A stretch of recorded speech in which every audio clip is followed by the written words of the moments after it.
IPhone 17 September 9-നാണ് launch ചെയ്തത്. വലിയ തിരക്കാണ് അവ വാങ്ങാനായി പലയിടത്തും അനുഭവപ്പെട്ടത്.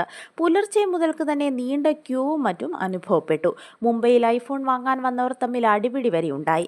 ഇത്തരത്തിൽ ഐഫോൺ ക്രേസ് ലോകത്തെമ്പാടും അലയടിച്ച ദിവസങ്ങളായിരുന്നു കടന്നുപോയത്. ഇതിനിടെ ആപ്പിളിന് നാണക്കേടാകുന്ന ഒരു സംഭവവും ഉണ്ടായിരിക്കുകയാണ്.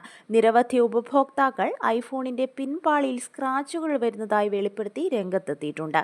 ഐഫോൺ 17-ൽ സാധാരണയായി ഉപയോഗിക്കുന്ന ടൈറ്റാനിയത്തിന് പകരം അലൂമിനിയമാണ് ഉപയോഗിച്ചിരിക്കുന്നത്. വേപ്പർ കൂളിംഗ് ചേംബർ ഉള്ളതിനാലാണ് അലൂമിനിയം ഉപയോഗിച്ചിട്ടുള്ളത്. പ്രോ മോഡലുകൾ ലോഞ്ച് ചെയ്തതിന് പിന്നാലെ തന്നെ പിൻപാളികളിൽ സ്ക്രാച്ചുകൾ കണ്ടു തുടങ്ങിയിരിക്കുന്നുവെന്നാണ് വിവരം. ഫോൺ വാങ്ങി ദിവസങ്ങൾക്ക് ശേഷവും ഇങ്ങനെ സ്ക്രാച്ചുകൾ പ്രത്യക്ഷപ്പെടുന്നതായി നിരവധി പേർ പരാതി പറയുന്നുണ്ട്. സ്ക്രാച്ച് ഗേറ്റ് എന്ന പേരിൽ ഇത്തരം പലരുടെയും അനുഭവങ്ങൾ പ്രചരിക്കപ്പെടുന്നുണ്ട്. 17 സീരീസിലെ ഹിറ്റ് വേരിയന്റായ കോസ്മിക് ഓറഞ്ച് ഐഫോണിലും നിരവധി സ്ക്രാച്ചുകൾ ഉള്ളതായി റിപ്പോർട്ടുകളുണ്ട്.